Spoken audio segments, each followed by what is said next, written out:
Alright. Welcome back. I'm gonna do this girl again.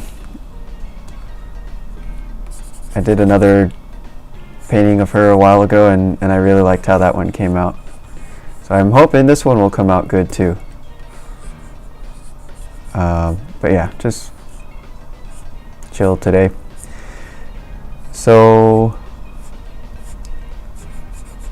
also at the beginning of these little streams I like to just say what's new with Heavypaint and new features. This is kind of like my video change log, I guess. So with this one, actually this is I'm pretty happy with this change. This is version 2032. You can now see the version down at the bottom. But the big change with this one is that now erase, smudge, and mix are all tools. As in, they're not tool modifiers, but they are actual separate tools. So if you click on the eraser, you'll actually see it as a tool, which means you can turn it on or off and hide it if you want. Same goes for smudge, mix, and blur. And the other nice thing that this enables is now I could, for example, have my draw brush or my draw tool, which is a regular draw tool. And then when I switch to eraser, it's more like a fill type eraser, see? So you will be able to completely customize like what type of tool it is in terms of shape, while also having it do certain different effects like mixing and erasing and all sorts of stuff like that. So I think that's really good. I've also kind of made presets sort of that I think would be helpful. So like smudge now basically is like how I would like to use smudge usually, which is with a smudge with a draw tool. So let me show you how that looks. So let's say we have some basic colors down here, and if I go to smudge, it's already kind of like on some settings that I think are handy, instead of you having to like sort of poke around and change the settings to get something that's useful. So on that vein, the mix tool is the same. This is a kind of a throwback back to the original mixer tool from Heavypaint, like version 0 basically, but it's just line tool, and it picks the color for the front and the back of the stroke. And I think that is like the classic and the most useful way to use mix. So that's the default mix now. And again, you can always go into these tools. Now that they're regular tools, you can go in and actually, modify them however you want. Change the texture. Oh God, let me turn off the scatter and just use that. So I think this is a really good change for usability. I don't know why I didn't do this earlier. This is kind of like a no-brainer thing. And then smudge is more of a regular like draw type tool. So the next step after this, you would be able to now say like, okay, this erase is sort of like a fill type erase. So you draw like a fill shape and it erases that. So what if you wanted to make another shape? So that's the next step that's gonna come probably maybe tonight or tomorrow. But basically you'll be able to go to the erase and go here and say duplicate the erase tool, and now we have two erases. God damn it, where is it? Now we have two erases. There we go. That's weird. Okay, we got two erases, and then you'll be able to go in here and there'll be a setting that says like, what shape type do you want, to draw type or a rectangle type or a circle type or fill type, blah blah blah. Sorry guys, the mic is too loud. Sorry about that. Let me change that up. Wait, blah blah blah. Oh shit, it is really loud. It's clipping like crazy. Is this better? Oh God, sorry guys. Was that blowing up your headphones. Does it sound okay, everybody? Sorry about that.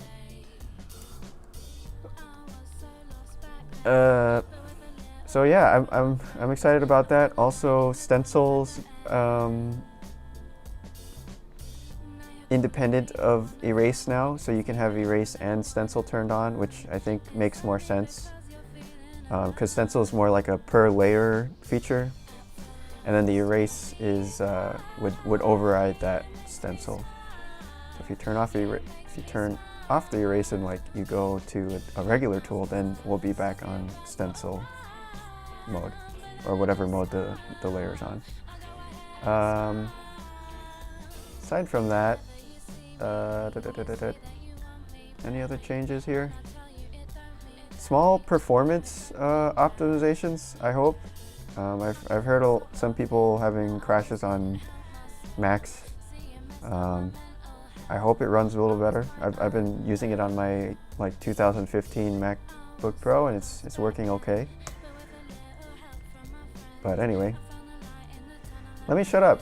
I'm gonna just shut up and draw. But yeah.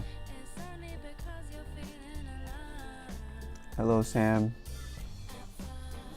Hello, Samuel. A little bit more, like a little bit lower. Is it still clipping a little? Yeah, it's okay. It'll keep you guys awake, I hope. Because I know my voice tends to be a little bit. I have a bit of an Eeyore, Winnie, an Eeyore donkey voice, kind of put people to sleep. So try maybe if I blast your eardrums off, it'll help you stay awake.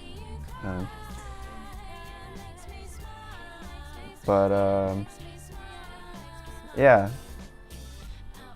Aside from that, I think I mentioned the other day that I've been. I was thinking about taking a class for business, and we actually started this week.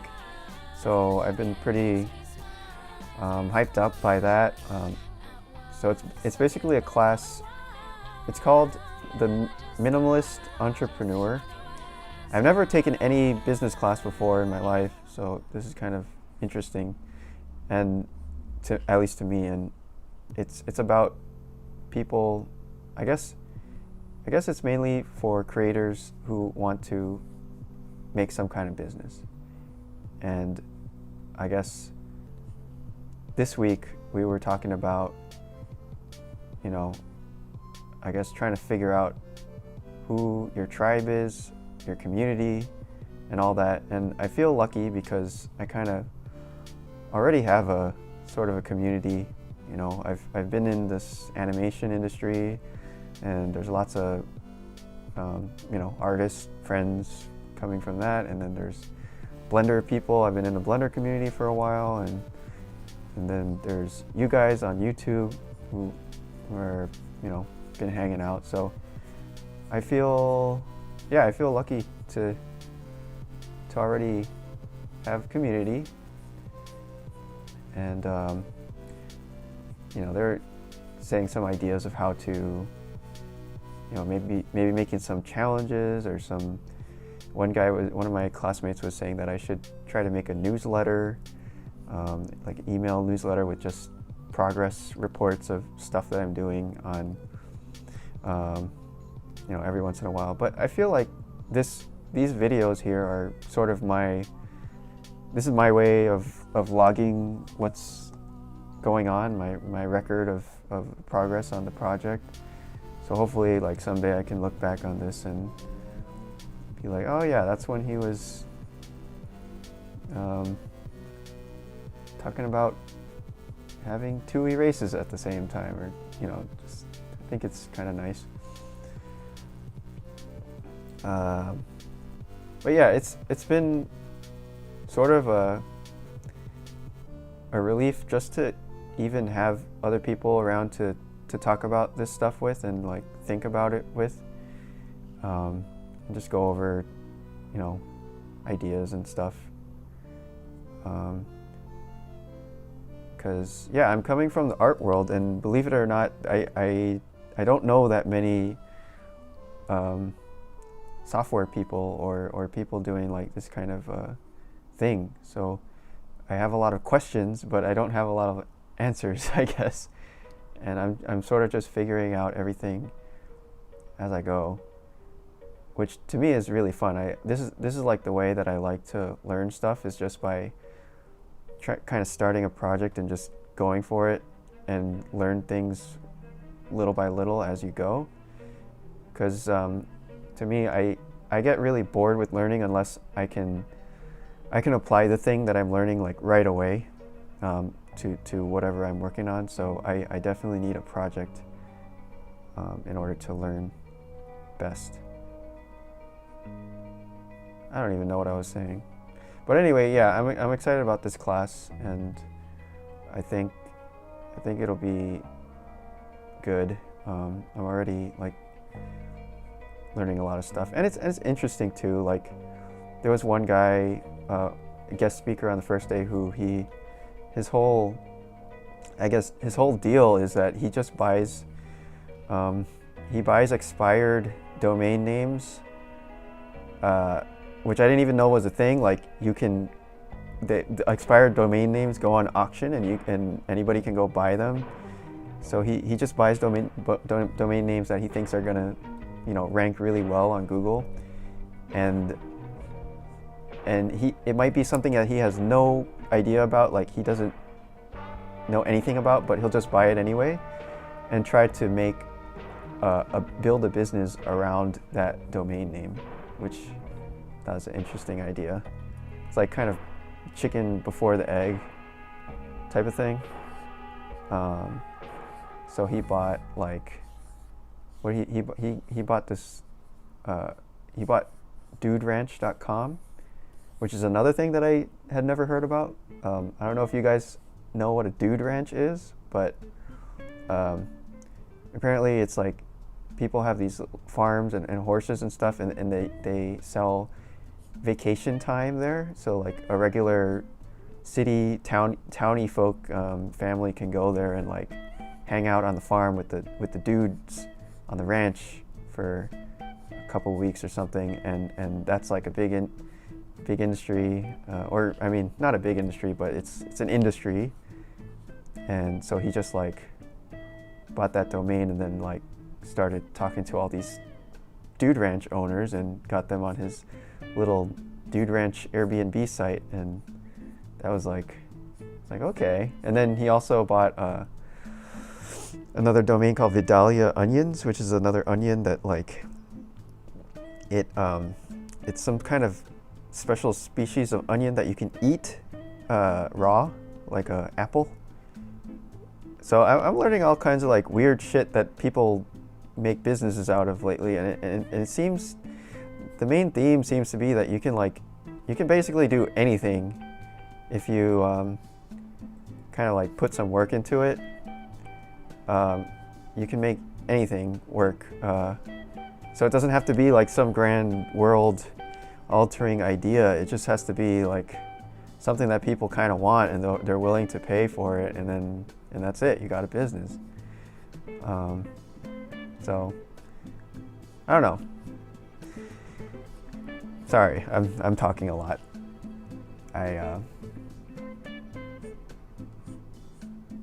Have any of you guys taken a business class before, or come from like MBA background? Probably not. I imagine that like for some reason I don't see too many, like I don't run into too many MBA type or people in the art world.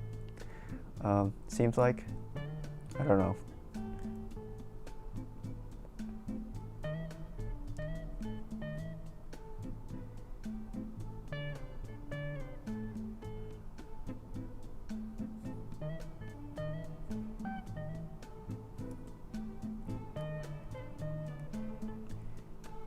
I got second degree in business. My first was architecture.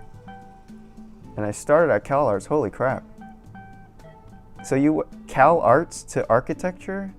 I've never heard of anyone doing that. I always hear I always hear going from people coming from architecture into animation. Like I know a few people that did that because it seems to me that most people end up being very miserable in architecture. Like my friend calls it architorture, and he went to where did he go to? Cooper Union School. He was. Oh, you're doing fine art. Okay. Interesting. Yeah, that's pretty uncommon.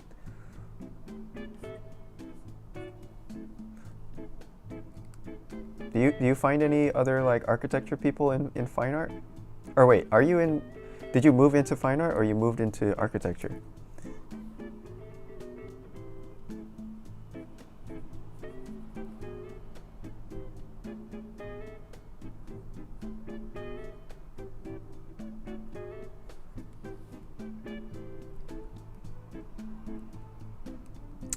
I'm still in high school. Well, you got the whole world to yourself, man. You can do anything you want.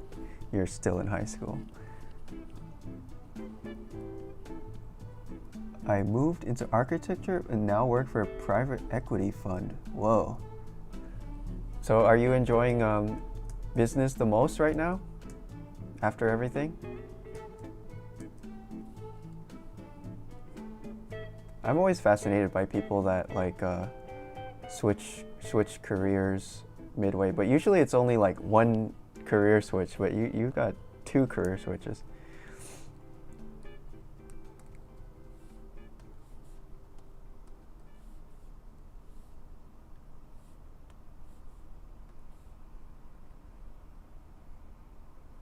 But yeah, I'm liking this erase with the fill, because then it's like you're not erasing a line, you're like erasing an entire area, which is usually what I'm trying to do with erase anyway.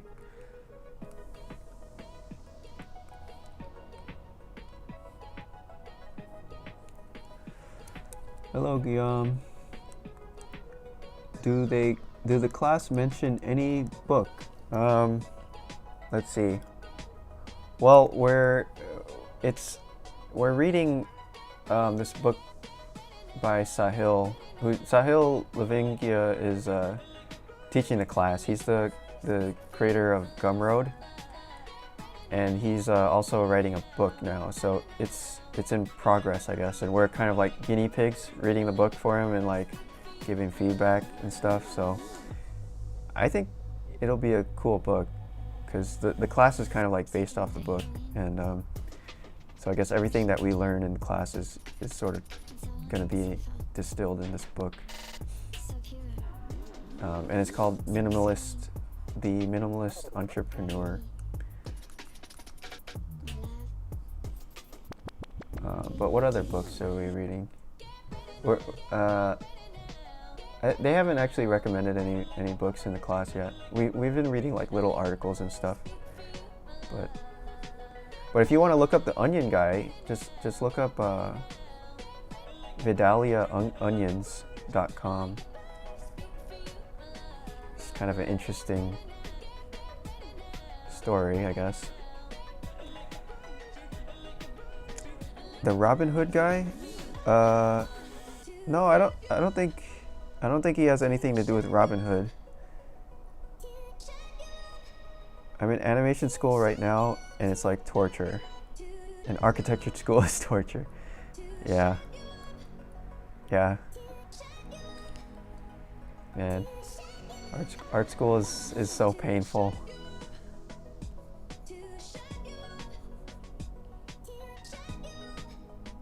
Hello, Adit. Hello, Eugene. So, okay, her head is too flat. It's kind of like more like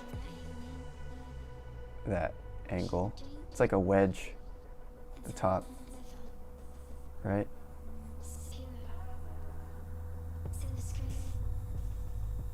Yeah, okay. What else am I screwing up here? How's the nose? I think the mouth is a little bit off too, right? The bottom lip is bigger.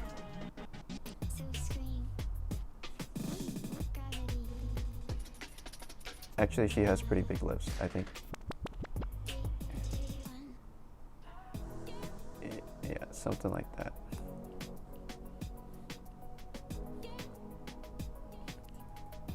She has fat lips like me. Okay. And this goes here.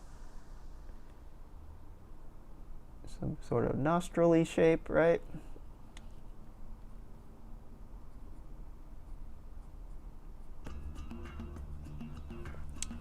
Her eye is in the wrong spot, is it? What do you think? A little bit higher? Maybe it's a little bit higher. Is that what you're thinking?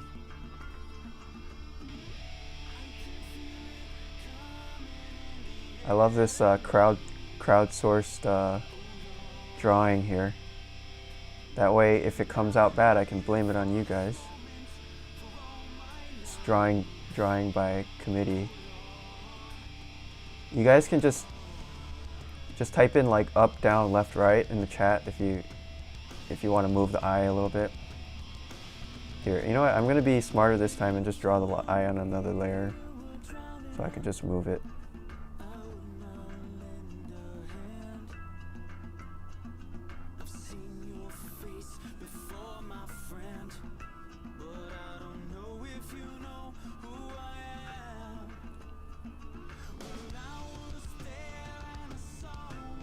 I think the glasses also is screwing me up because I put the glasses are too wide. That's the other problem. So it's like, you know, I'm basing my proportions off the glasses and the glasses are wrong. So of course everything else is wrong.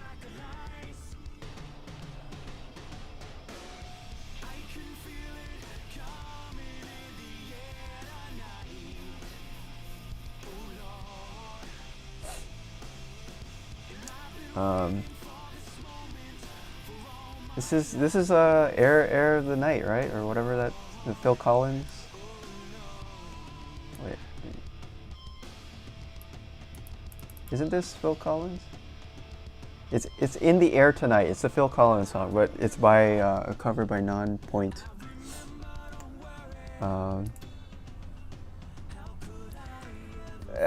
So wait, who?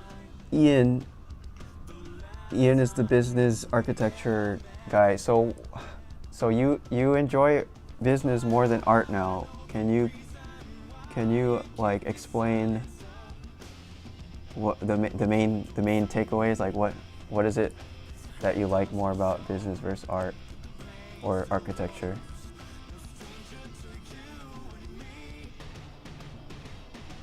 Or also, how would you rank architecture versus fine art also?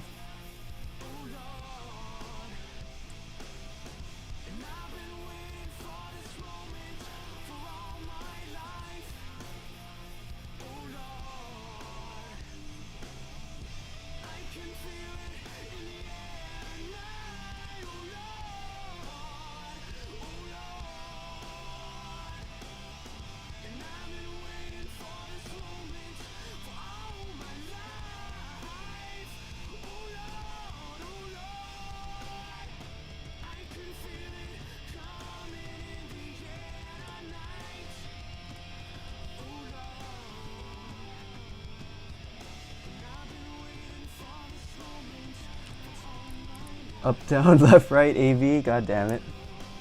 You're trying to cheat code this painting into existence. I wish I had that cheat code, man. Ian says it's a series of problem-solving scenarios. So it's just like more mentally. I felt like art was more about perfecting a very narrow set of skills. So in the end, business feels more exciting day to day as a career. So do you feel like business was actually more creative than art for you? Because you're saying that art was narrow. Does it mean like you get more variety in business? Or you get more, is it more mentally stimulating for you? Eugene says, I feel like the amount of skills you need to learn in art is so vast compared to when I was in comp sci and math school. What? Are you serious? Like, as soon as someone says learn the fundies and then you start listing the fundies, it's like, I don't know, man. But math, you actually have to know shit, don't you?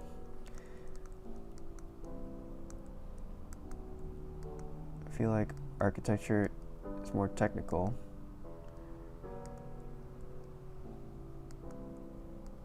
Yeah. I see what you mean, Ian, though. It's like, it's a different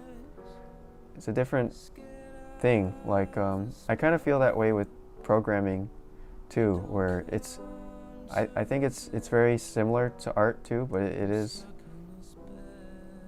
I'm almost enjoying it more now because it's more like a puzzle. It's more just, you just gotta like figure out things and solve things, which you do have to figure out things and solve stuff in a painting, but it's like working on one painting for 2 years and solving it as perfectly as you can, and then this is like your, like a, I don't know, I can't even imagine working on a painting for that long. But I guess some people do work on paintings for a really long time. I mean, and that must be very satisfying to complete something like that.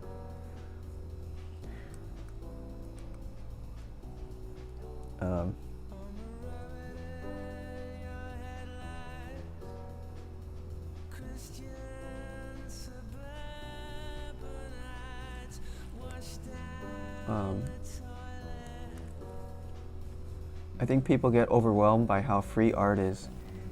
There is something frustrating, I think, about art in that it can be very subjective, and you know, you can see some people that are, you know, in terms of technical skill, I guess, are much lower than others, but then they just rocket ahead because of other factors, and it's not as cut and dry as like math or you know, a sport like racing or running or something where like you can win at art. You can't win art. It's you can't like pin it down really. So it is kind of frustrating if your personality is like, you're the kind of person that wants to, you know, have that number or that definite, yeah. It's a little bit slippery, art, I think.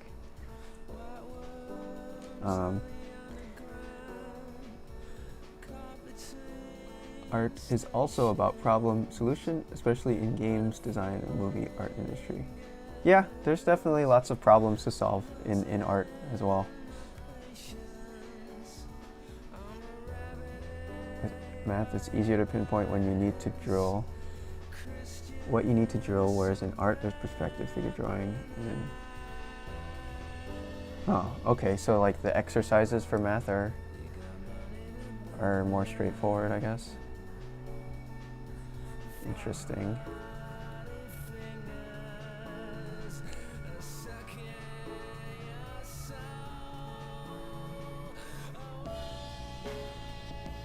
I guess the nice thing about math is, if, at least for any math that I need, it's basic enough that I can just go on the internet and be like, oh, how do I do this?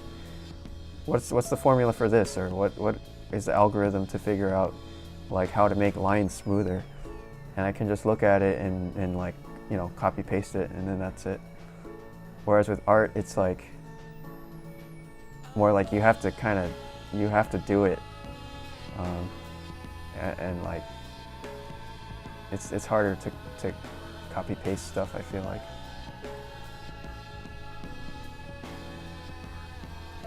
That's a pretty broad generalization, though. I should probably not talk about math like I know anything about math, because I don't.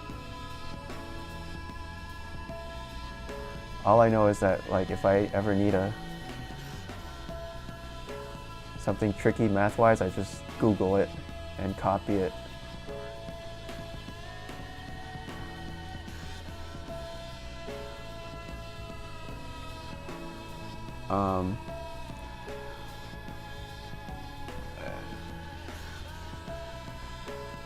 Let's see. Art feels harder to narrow down or to practice in order to improve. Yeah, that is true. It's easy to get lost and like feel aimless.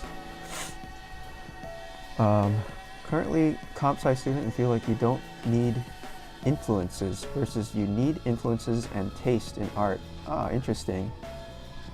Aren't there like, I imagine that there's like styles of code that you might look up to, or like some kind of rock star coder person that you're like, wow, his stuff is so elegant, it's so beautiful and simple, yet complicated. I don't know. I'm just imagining what the equivalent would be for comp sci. Are you hoping the business school class helps you contextualize what you're doing with heavy? Yeah, I mean, honestly, I have no idea what I'm doing, so anything, any feedback, any help, any like ideas is good, is really big for me right now, because honestly, I'm just winging everything up to this point, guys.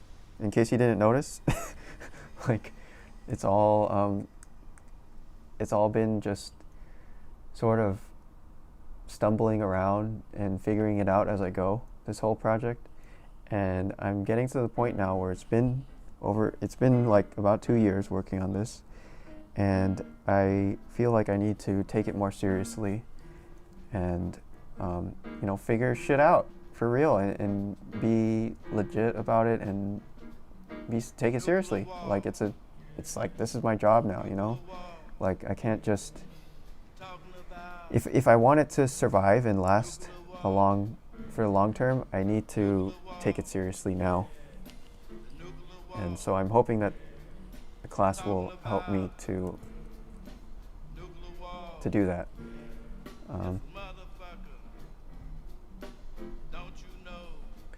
But I'm already feeling encouraged by the class just for the fact that, a lot of people in there like they don't know where their community is, they don't know what their idea will be, they don't know what their product is, they're starting from scratch. So this already is a pretty good head start, and I just need to kind of, refine things and figure out some simple stuff, hopefully, and then I'll be, on my way.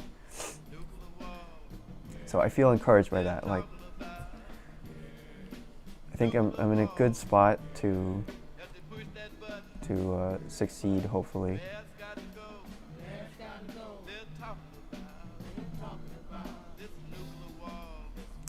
Yeah. So another thing in the class is they're suggesting that we should be a lot more as transparent as possible with the whole process of doing this, which I think is true. Like, at least I really enjoy seeing things grow. Like, I like to see things happen in real time on the internet. It's kind of like this weird hobby. I like to watch stuff, and that's one thing. Like, I guess I got to watch Gumroad grow from nothing into something, and it's just inspiring to see that in general, because especially from zero to nothing, because we're used to seeing all these companies and businesses and stuff that are already kind of fully formed by the time that we know about it. Like, by the time you hear about it in the news and everybody knows about it, it's already too late. Like, you didn't get to see the thing start from nothing. So I feel like Gumroad is one of the first projects where I got to actually witness like the genesis and the complete, growth of an idea like that. So at least for me, that's pretty powerful to see, and I hope like maybe by documenting this stuff more and being open about it, I can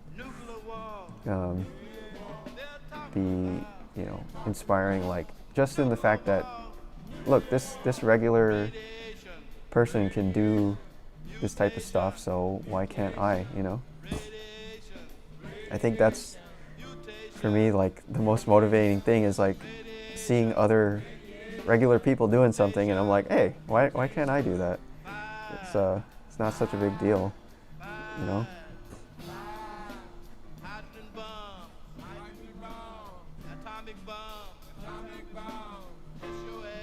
I guess the idea is that there's no like special magical people. Like we're all just people, and we can do stuff if we really, you know, take the right steps.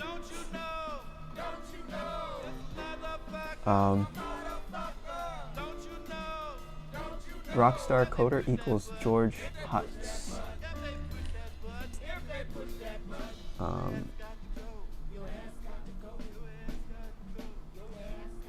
Let's see. You compare yourself a lot to others, especially with classmates. Yeah, that's true.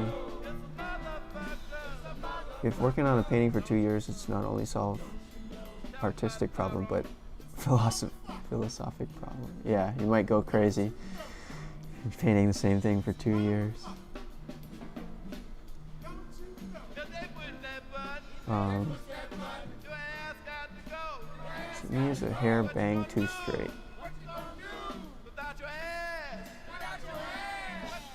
Oh yeah, there is a bit of a curve there. Take what seriously? Increasing heavy poly sales? Yeah, exactly. Because in order for this project to survive, I need to get it to a state where it's like, you know, stable and can support me for the long run. Which it's getting to there, but it's not quite there yet. For entrepreneurship, I feel like your community is other entrepreneurs, so I'm glad you took a step into that world. Yeah, that's interesting, because honestly, I don't feel that way yet. I still feel like my community is artists and the animation industry. But maybe it is kind of like a mix, because I guess I do need to, like, you know, look outside of my bubble and try to get help from other people too. They can help you talk about things in a way I found many artists shy away from: management, finance, accounting, marketing, etc. I agree. I think like this kind of stuff, it's like it's a turn off for a lot of artists, and I mean, who knows? Maybe in here, like a lot of you guys, I'm sure are probably artists, and maybe this conversation is like a real turn off to you, and I'm sorry if it is, but this kind of stuff is sort of interesting to me, and whatever. I'm just gonna talk about it now, because otherwise I'll just be sitting here silently, and that's no fun either. But I hope this is interesting to somebody. Because you know, like the artists have the history of being the starving artist, and we have the history of like suffering and, you know, cutting off our ears and committing suicide and all this crazy stuff. That's like our legacy as artists. And so I don't know, maybe we believe that in order to be a great artist, we have to be, you know, miserable, you know, and poor, right? That's just like that's our default state, right, guys? Is it? I mean, am I wrong?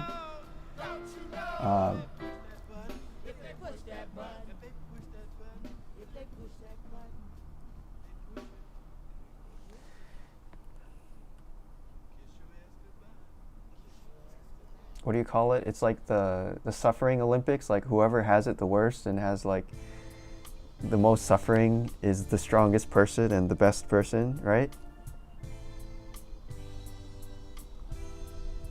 I had to walk up Mount Kilimanjaro in negative 80 degrees Celsius blizzard every morning to get to school.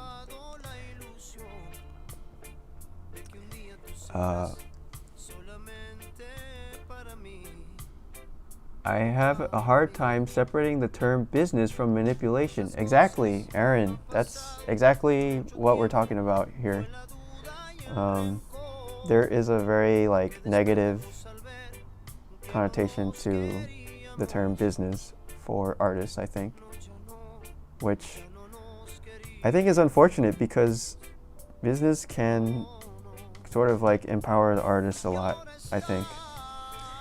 And when the artist doesn't have any leverage or any, you know, let's say they're really living paycheck to paycheck and they're desperate for the next job, that's when the artist gets screwed over the hardest, is when they're desperate.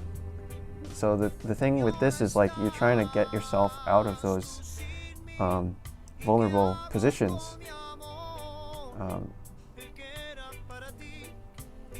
And yeah.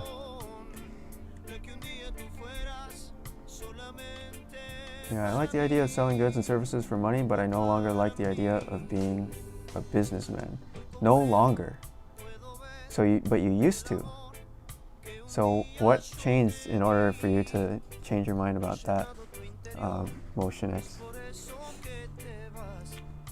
If you're familiar with Paul Graham, he created Hacker News. I don't know Paul Graham, but I've heard of Hacker News.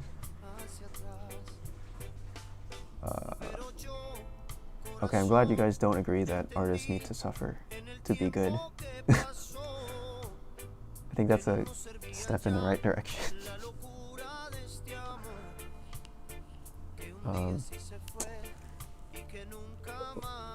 What are plans for Heavypaint in the long run? I just want to get more people to see it and try it. I think it's pretty good as it is. I just need to get the word out, and so like more people can try it. Because right now it's more like, I don't think the problem is that it needs more features or anything like that. It's more just, you know, more exposure.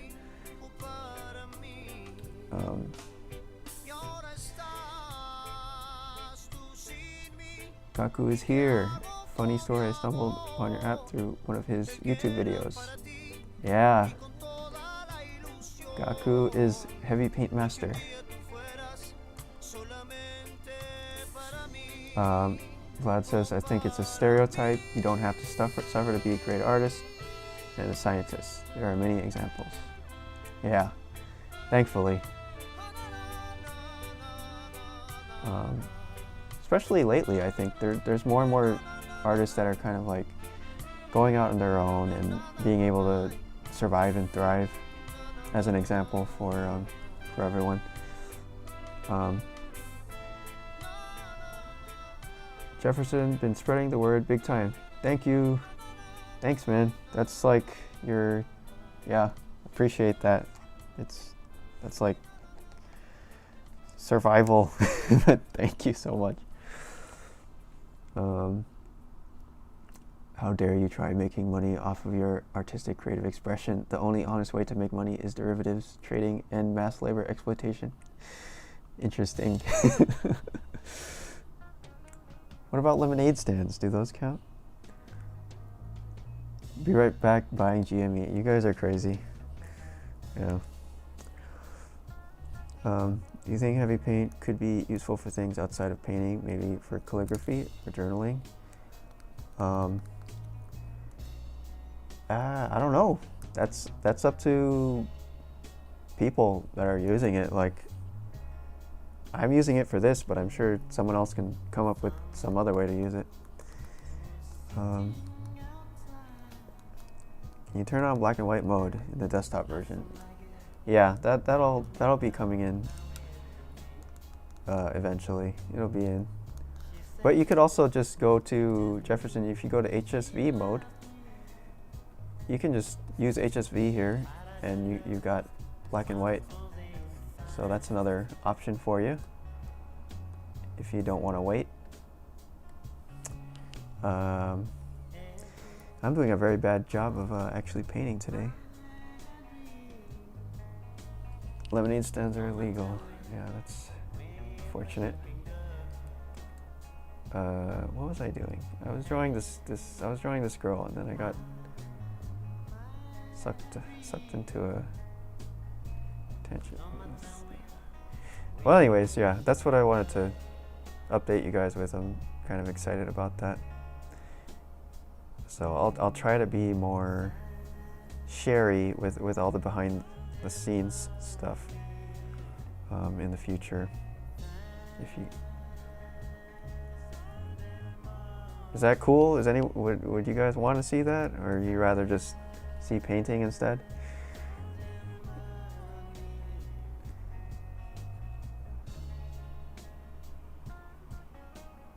I mean, I guess I should learn how to paint while I talk, so I don't have to.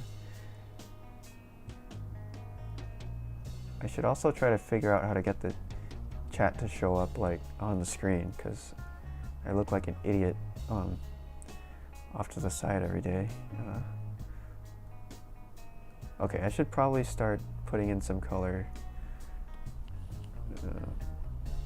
at this point.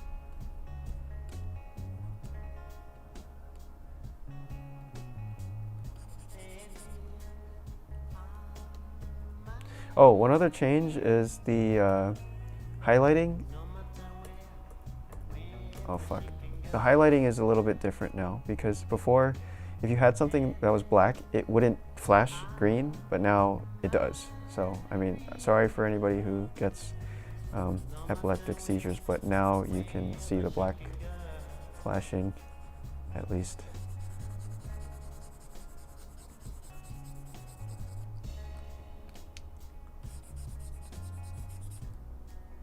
Okay, let's go with bigger. Bigger is better. Right here. And then it becomes more blue, I think, before it eventually turns green. Kind of grayish.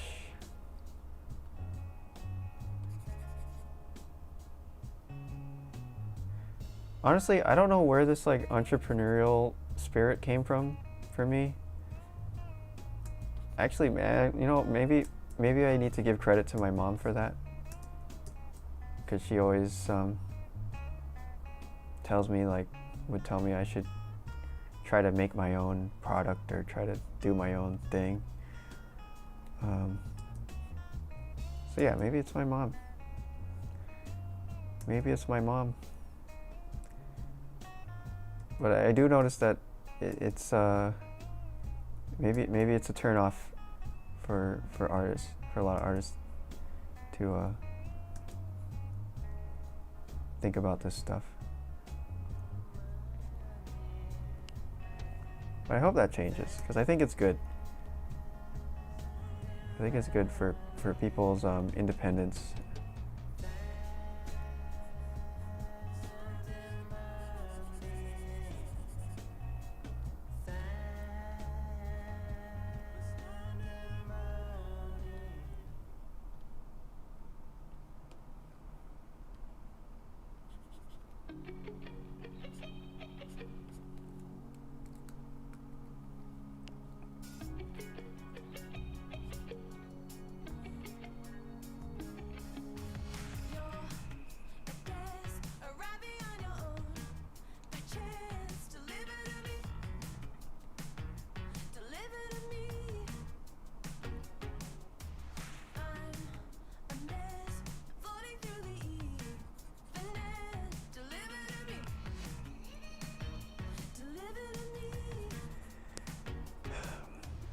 The other thing that they don't teach you in school, or they don't tell you in school, I guess, which is another kind of reason for all this stuff, is that a lot of people, when they go to do animation jobs, I mean, you spend years, you spend your whole life, you know, trying to get this job, and you train really hard and you work really hard. And it's like your dream, right? To go work at Disney or DreamWorks or whoever.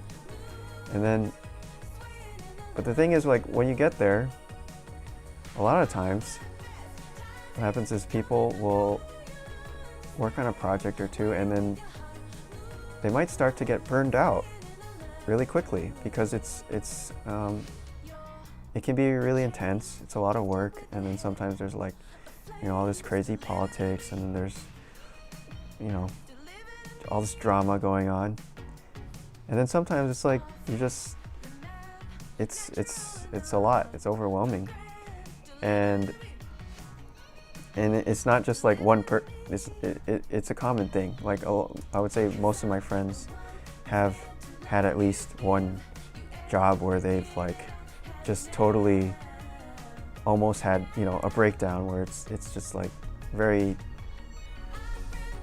rough, you know. The industry is kind of rough. So that's the other thing about this stuff is like it's sort of like protection for yourself against the industry, I guess. You know, in case things go bad, you should have like some kind of a backup, some kind of a lifeline for yourself, you know? Because it can be really brutal. It can be very brutal. And sometimes nobody's gonna take care of you unless you try to take care of yourself, you know? So yeah, that's one thing that they probably won't ever tell you in school. But once you start working, you'll probably run into that at some point, unless you're very lucky.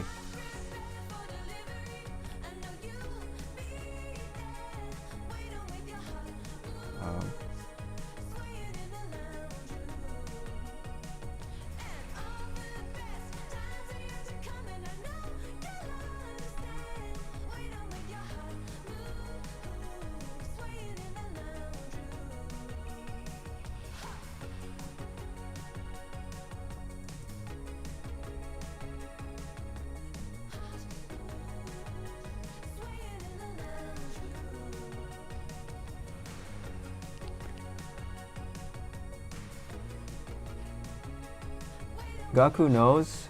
I don't want to go. He says I don't want to go back to the studio anymore due to politics. It's not just you, right? It's like almost every studio you'll probably find people with the same feelings.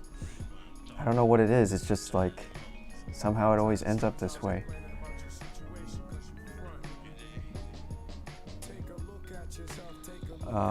What do you think of Bobby Chu's Magma Painter? It looks cool. I like it. It's like this online networking painting program. It's a nice product. Godot could probably handle some pretty solid networking code. Yeah, I'm sure it could.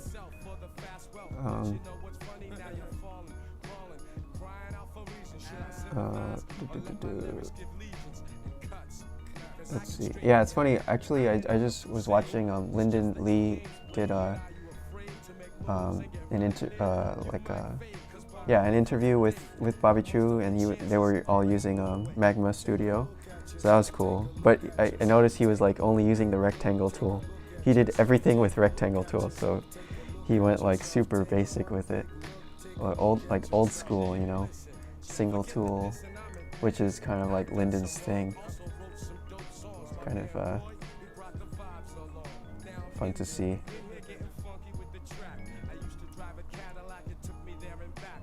But yeah, he gave a shout out to Heavypaint in there, which is cool too.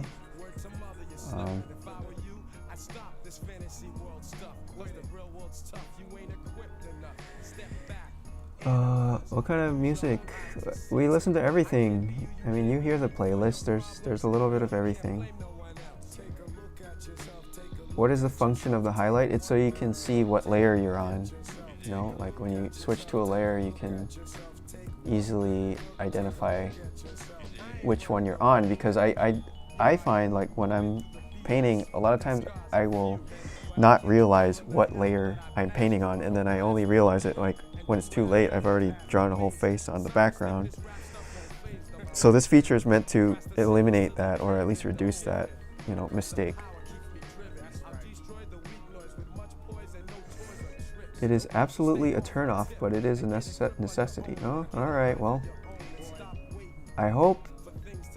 Well, I'm gonna keep talking about it though, because I think it's interesting, and I hope maybe if you do stick around for enough of the streams, that maybe you'll have a different opinion of it in the long run. Hey, Michelle. Studio tour. Wow, you guys are talking a lot. Let's see. I don't like the urge of some people to exploit others that probably shouldn't be exploited. That's true. I guess business can be a vicious machine. For example, the studios is big, bigger business, and that can eat people up sometimes. But I think there's also business that's, well, I guess the term they're using in the class is sustainable business.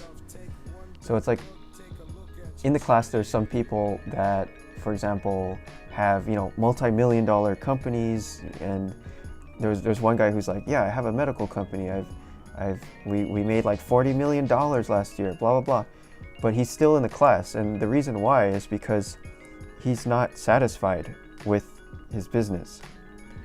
Even though he's making $40 million a year, he's not satisfied, and that's pretty powerful, Like, you see that, and you realize, okay, it's real business. Maybe really isn't about the money. It's more about just satisfying the needs of the business owner, and also for the customers, to just improve the lives of those two sets of people. It's not just to make money, because if you're just making money and then you're miserable, that's not a success. So there's different ways to approach it, I think.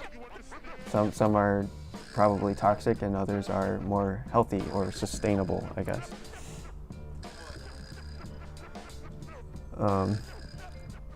I've been thinking HP in product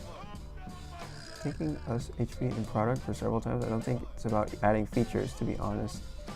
Yeah, I agree. I'm honestly, guys, I'm a little bit scared about this layers version, because there is a lot of new stuff, and it might be overwhelming, especially for new people. So I don't know, we'll see. But it is possible to go backwards.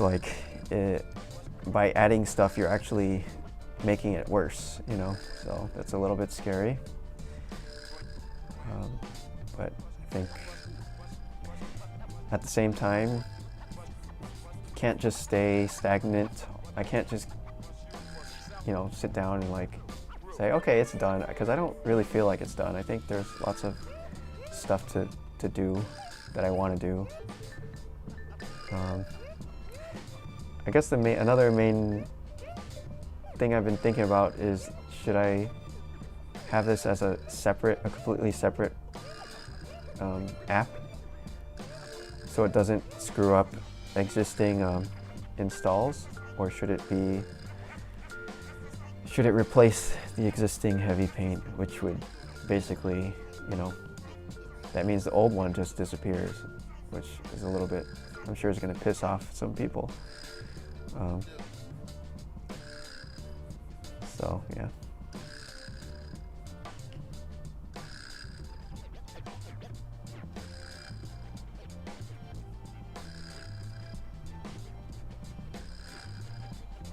Damn, I feel kind of guilty, because I'm actually sort of more interested to just talk to you guys about this stuff, and I've been neglecting the painting, but I feel like I should probably try to get something done here real quick. But yeah, thanks for talking about this stuff, guys, because yeah, it's maybe an uncomfortable subject for artists. Business is just a dirty word. It's grimy, it's disgusting. But my thought is that I wonder if this natural, we kind of feel a natural aversion to it, or oh, that's disgusting. And I wonder if that's put in place. I'm going to put on my tinfoil hat here and say that maybe this is put in place in the same way that it's taboo as a culture to talk about our salaries amongst each other, because oh, that's disgusting, we don't talk about money, when really the only thing that not talking about salaries does is it makes it possible for employers to suppress salaries for certain people, maybe, you know? So it's like, why do we even have these stigmas against these things in the first place? Okay, I'll take off the tinfoil hat now and just put it down over there, get back to painting. Just be quiet and paint. It's probably better, right? Yeah. And just be quiet and paint. Listen to this beautiful music.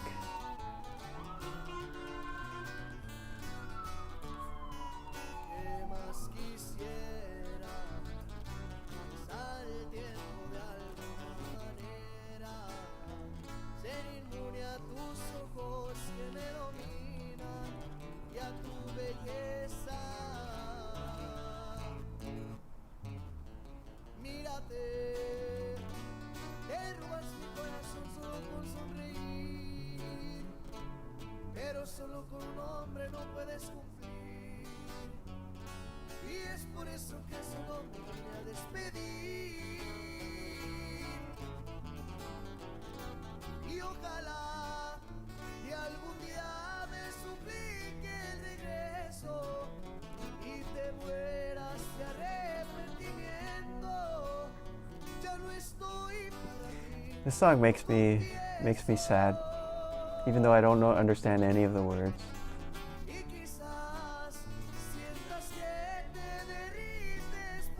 It makes me like nostalgic and sad.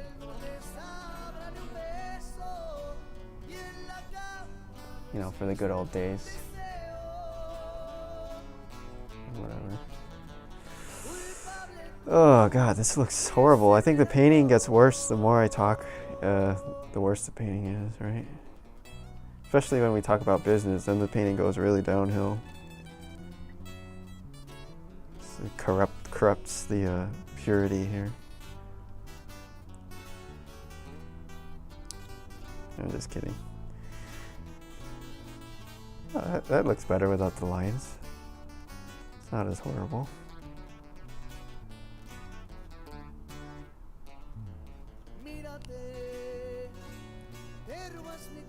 Solo con sonreír, pero solo con un hombre no puedes cumplir.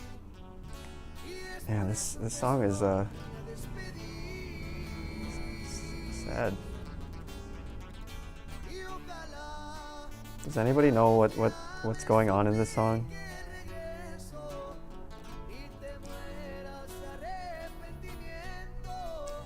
I tell you guys that I grew up in Miami, where everybody speaks Spanish, and I took 8 years of Spanish class in school, but I still don't know Spanish. I'm just the worst at Spanish. And yeah, there weren't enough kids in my school to have an actual Spanish class, so they put all of the non-Spanish speakers in a table, like a small circular table at the back of the room of an actual Spanish speakers class. So the Spanish teacher would like go up to the front of the class and be like blah blah blah blah in Spanish, telling everybody what to do for their assignment for all the Spanish speakers. And then she'd come to the back of the room and be like, all right guys, read this page in this book. And then she'd like leave again for the rest of the class, and we'd just be sitting around the table, the four of us, non-Spanish speakers, like, what the fuck? We didn't learn anything.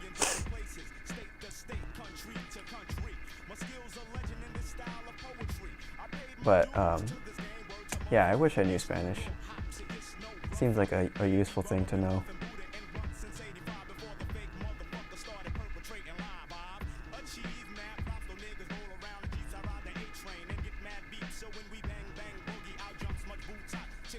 I don't think I've ever been this talkative on a stream, like, ever. I don't know what's going on today. I'm just like super talkative today.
Let's see, what are you guys up to here?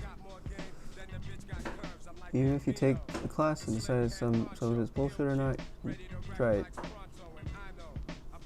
Try expanding your skill set in a way that's designed to prepare for the future. Yeah, that's how I feel. Yeah, like it can't hurt, right? 4 steps to epiphany, lean startup. Yeah, but I think. Oh, okay. Well, maybe I'll check those out. I haven't read those. Let's see. I've noticed some artists have genuine concerns about capitalism and the politics of it, but some just want to suffer and keep you there with them. I learned to see the difference. Interesting. So like more of a principles thing. Yeah.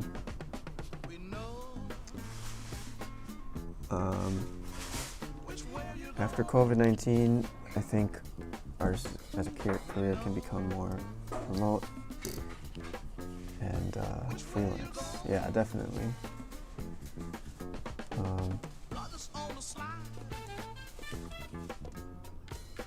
I'm all for the socialist heavy poetry.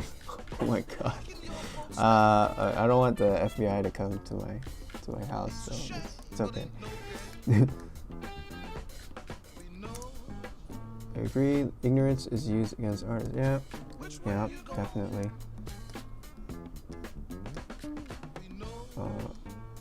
My one critique of Heavypaint website is that on quick glance it's not clear on what the free version gives me versus paid version. Okay, yeah, I'll work on that. I think it's gonna be just like a trial from in the future. It's just gonna be like what you download is a trial and then you unlock it. So the versions is the same, it's just unlocking the trial. Can you please add rotation at some point, like pressure, so you can use art pen to rotate the pressure? Yeah, Jefferson, that's on the list. Yes. Talk away, I love the topic. I spent high school years diving deep into startup, and now I'm just trying to learn enough art to make a living from it. Jake says people are sometimes shocked when I talk about it. Yeah. But it's changing, right? Like, I think people are warming up to it now. Especially when you see how, bigger companies treat artists. Then it sort of forces your hand to be like, if they're not going to take care of us, then we kind of have to take care of ourselves.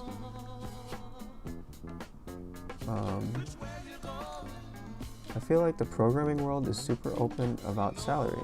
That's good. How to get a job at X, how to make X from a startup. It feels like every other industry needs to catch up. Yeah, that's great. I do.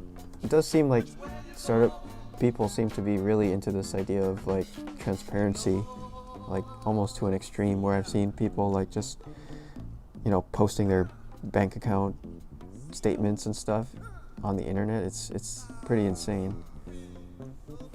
But I mean, it seems to work for them when they do it. Free helicopter rides for socialists. Oh my god. It's totally a pro-corporate, anti-unionist culture that's made it crass to talk about the true value of our labor. Thank you. Mladen Kovacevic. I agree. Hey Charlie. Sorry I'm reading all this stuff super late. I'm like 5 minutes behind you all. Oh shoot, I missed ZZ. Good night, ZZ.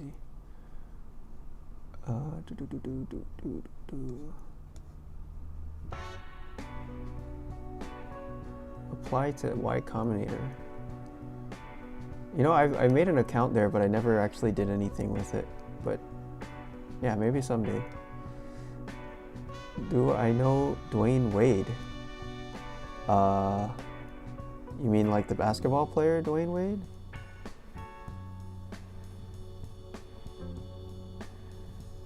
Table of Shame. Speaking color. Well, thanks, Sam. I'm glad you like my rant today. I'll try to do some more ranting in the future. For what I understand, the song was about heartbreak. What kind of tacos do you like? I like a chicharrone taco. Oh, and also lengua. You guys like lengua? I don't know how.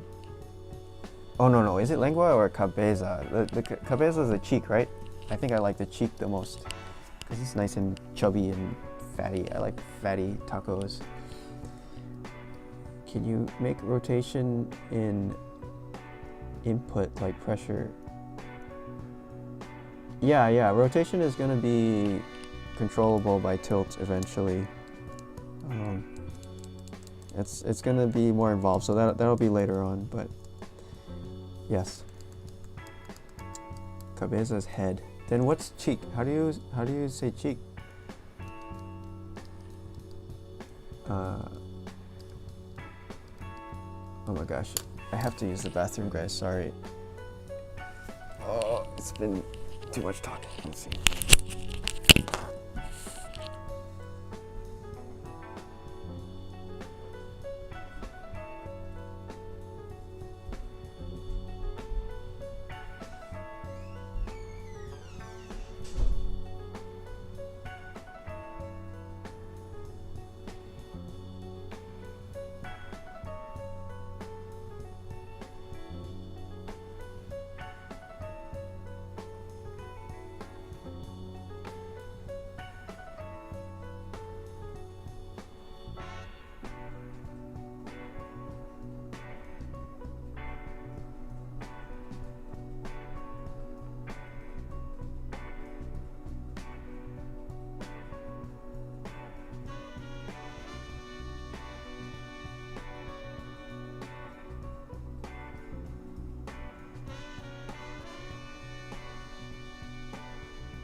Yeah, but Al Pastor is pretty good.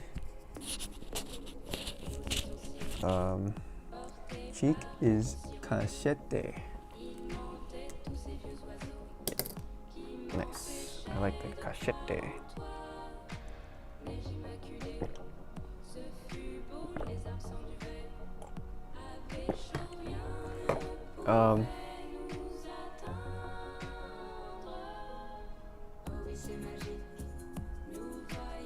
Holy crap, I can't see. It's all blurry. Cállate la boca. Right? Cállate la boca, por favor.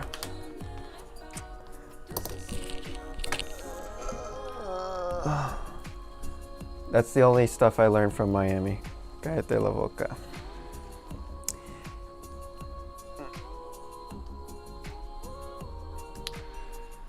Ay, Dios mío. Pobrecito. Ay, pobrecito.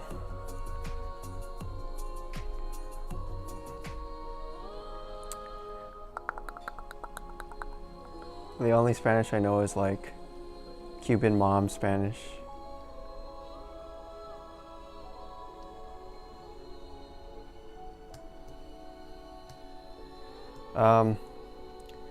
But yeah, back to the subject at hand. I just feel like I hope if you guys get anything out of this stream is that to at least start to think about, just have like, you know, business in the back of your mind, or maybe not business, but like backup plans, right? Because not everything is perfect. You're not. I mean, I'm trying to say, like, don't trust a job fully. You should have a job, right? Probably, but then also try to do other things too, so that you're not all your eggs in one basket type of thing. You know, it's actually, that's another thing about business, that, you know, people think it's not safe or it's risky, but actually it's much safer than having all your eggs in one basket with a job. Because you know, what if you get fired? What if the company just has to lay off people? There's nothing that, you know, your boss loves you, but they have to lay off people. What if your boss gets laid off? You know, that's happened to me before. I love your boss, okay, he got fired, now what? So it's like, there's a lot of things that can happen where you should have a backup plan, or at least think about a backup plan. You know, don't just be caught by surprise like a deer in the headlights, like, oh, what do I do now? You know, you should already have thought about this kind of stuff and planned about it, and you know, then you'll be ready for when it does happen. That's all. And sorry for anybody here who's in high school. You shouldn't ignore everything I'm saying. Like, you should just be focusing on, you know, perfecting your craft and like working hard and stuff. So this is all just bullshit stuff that you'll have to think about later.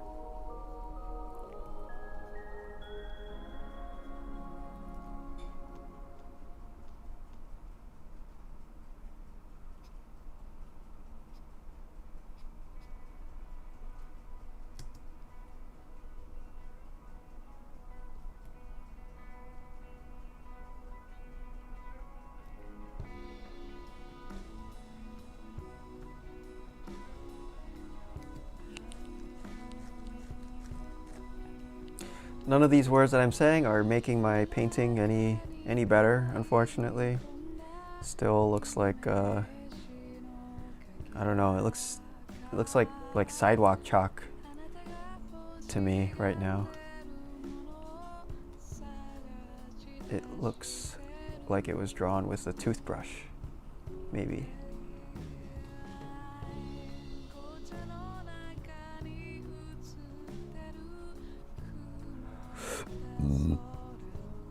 Excuse me.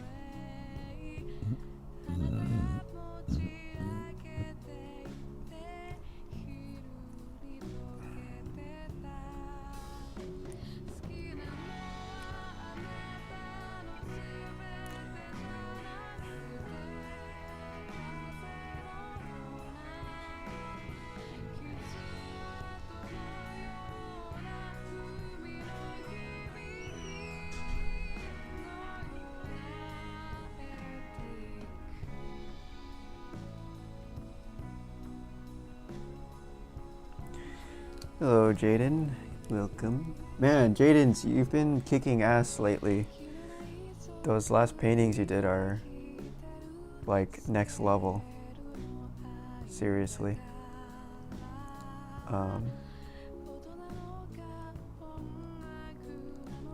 Oh, thanks, Guillaume.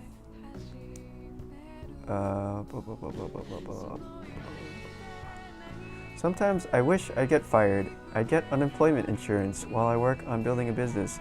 Alright guys, let's have a brainstorm session and come up with ways that Madden can get fired. What are some good ways to get fired? What kind of job are you doing? Oh, dang it. Unfortunately, he's got a family. Oh well. I'm just kidding. That's great that you have a family. So Let's see. Well, I mean, you can still have your job and, I don't know, maybe do some little tiny thing on the side, right? Oh, okay. See you later, Guillaume. Have any of you guys ever been fired, and how did you get fired? Or what was it your fault, or was it I want some getting fired stories for Mladen, if we can, guys. I know you guys have some life experience in here. There's always some crazy ass people in the chat for some reason. There's always like some, I don't know, there's probably like some ex-Navy SEAL in here somewhere. Who knows?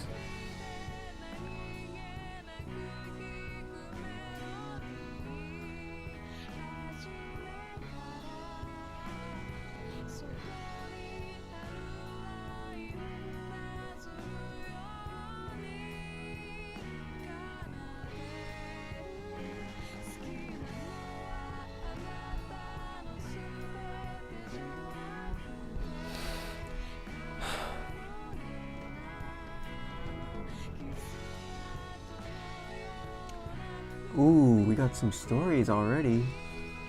Holy crap. I got fired from RVA Architects in New York City.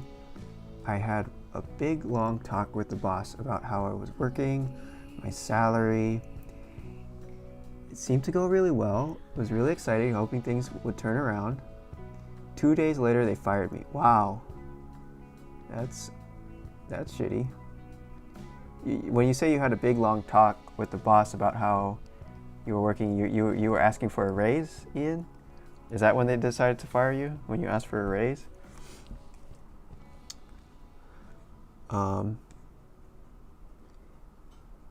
Let's see.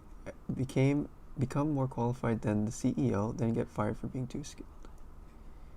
Oh, that sounds easy enough.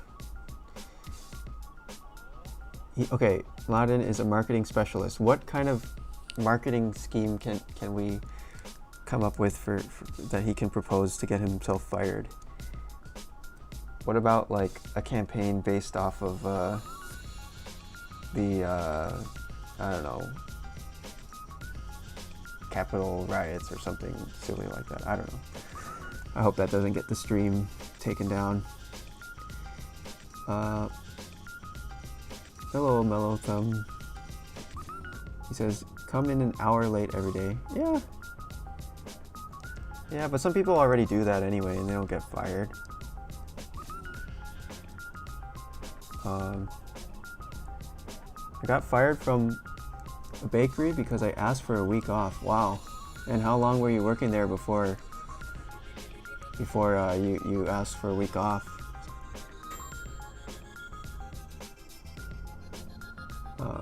As a student studying art, this convo is very insightful. Well, I'm glad, Ryan. I hope it's not too discouraging, because I know it's getting a little bit more on the real side here. But I think as a student, though, you need to be like focused on what you're doing, and you can't have any doubts about anything. So I hope this isn't like making you doubt shit. Like, you should still listen to your teachers and everything, you know.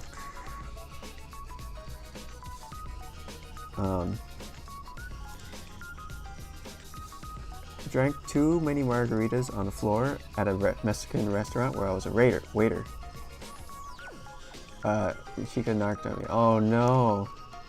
Oh no, Jefferson. Amateur move. I was basically sleeping at the office, so I asked for a raise. Yeah, that's messed up. Especially like if you're busting your ass. And I bet that experience of getting fired after busting your ass like that, which I've witnessed that happen also in the animation industry. So I'm sure that basically turned you off of architecture and left a really bad taste in your mouth, right? Like, is that what made you decide to switch careers? Like that super shitty experience? Wear a different color tie every day. That's How is that gonna get you?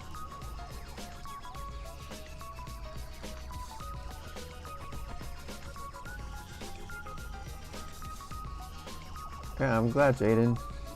Alright, Jaden says, I once worked for a guy when I was interested in learning about cars. He got me to do menial tasks while I was hoping for the day he'd actually teach me about cars. Okay. One day he asked me to shovel gravel from the parking lot into a barrel. After shoveling a lot of gravel, I realized the barrel was too heavy to move, so I just quit. I never came back to get my pay, and I left the barrel in the middle of the parking lot. Huh. That's interesting. Huh. I'm guessing he must have been kind of pissed off.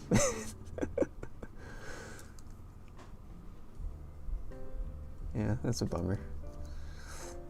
It was my 5th week, but I would always hide in the freezer room where there were no cameras and eat cake scraps. Oh my god. Samuel's like, he's like in the corner like, and then his boss is like, I think we have a rat problem or something. Something's eating all the cake scraps. That's so funny. That's why I quit architecture and moved into business. Yeah. Yeah, man. That's brutal. But at least you did something about it, right? It was like, it pissed you off so badly that you decided to go into business. That's gotta be really something there.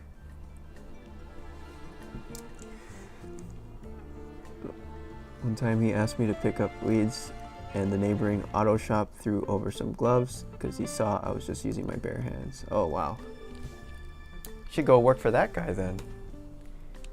Seems like a better boss.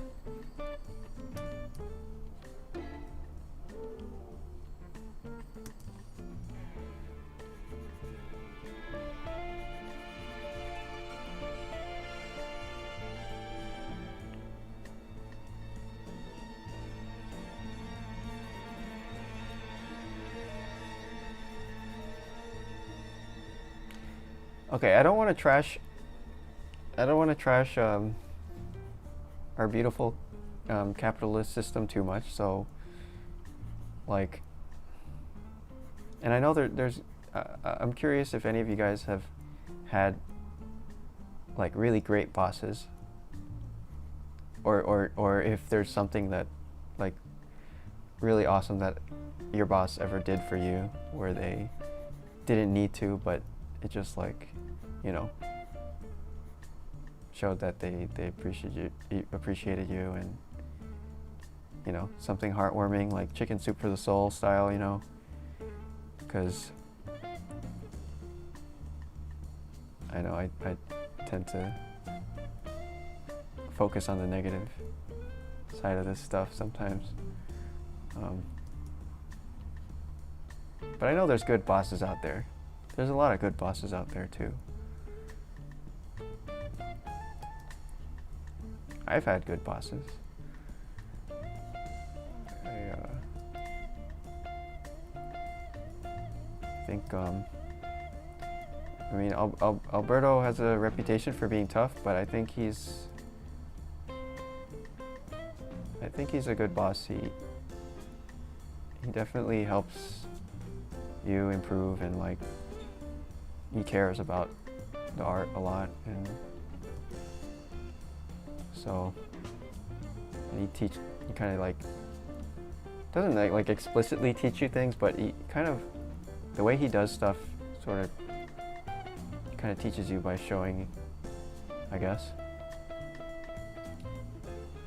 And then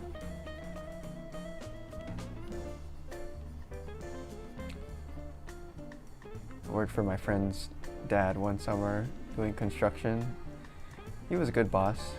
My coworker was a complete asshole though. I wouldn't even call him a coworker. He was just like the other dude working there with me, and he was like he was like 2 years older than me or something. So they put him in charge for one day, like just by him. It was just me and him by ourselves that day, because everyone else was at home or whatever. And he went on this like crazy power trip, and he was like getting super racist and everything, and like he was such an asshole. I think he had like other issues though, you know. But he was, I wouldn't call him a boss. He was more like supervisor for the day, and the power really went to his head for that one day that he was my supervisor. But let's get back to good bosses though. Who else is a good boss?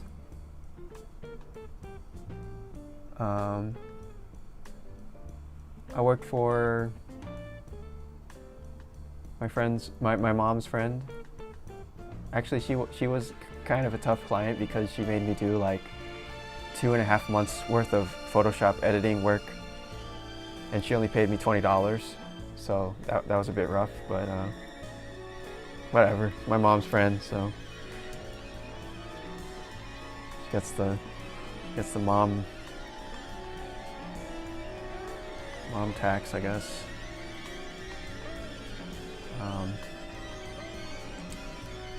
Who else? I worked for my lunch lady in high school. Did a portrait for them, for her mom who had died. That was nice. I enjoyed that painting, and it felt good, you know, because you know when you go to the lunch line, you're always taking. You're always like, give me that meat slop, give me that weird plastic pizza thing. So it's nice to be able to, you know, give something back to the lunch lady. Like, here's your dead mom. I painted her for you. I think it came out good. It's a good painting. Yeah. Oh, see you, Samuel.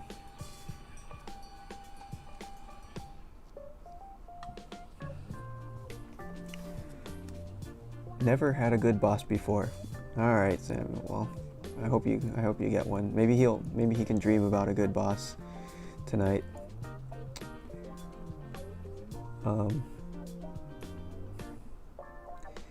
I don't see it as discouraging. It's actually refreshing to hear about the reality of what I'm trying to get into. I feel some artists refuse to talk about things like burnout, blah, blah, blah. Yeah. The best boss was when I worked at a restaurant. For fun, we'd spar Muay Thai in the basement and squat potato sacks. That sounds like an awesome boss. What the hell? Muay Thai in the basement and potato sacks. It's like Karate Kid Taco Bell. That's awesome. I had a boss who would drive me home every day and showed me his handgun while driving on the wrong side of the street. That's an interesting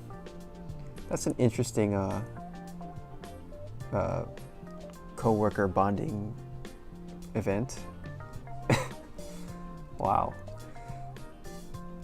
I was working at a big studio and spent too much time doing 3D instead of finishing my task by actually painting. That was a mistake, and it can definitely get you fired in the long term. Really? I thought studios love when you do 3D because then they're getting the work of two artists in one. So you're actually, like, you know, saving them money, maybe. Okay. All right, guys. Well, you know, I think tonight was pretty fun. I think I'm gonna try to talk more in the future because I enjoyed it, and I think you guys did too. But unfortunately, the painting suffered. I'll just finish this up on my own off stream. But anyway, see you all next time. Have a good night. Have a nice dream about your awesome bosses. See you next time.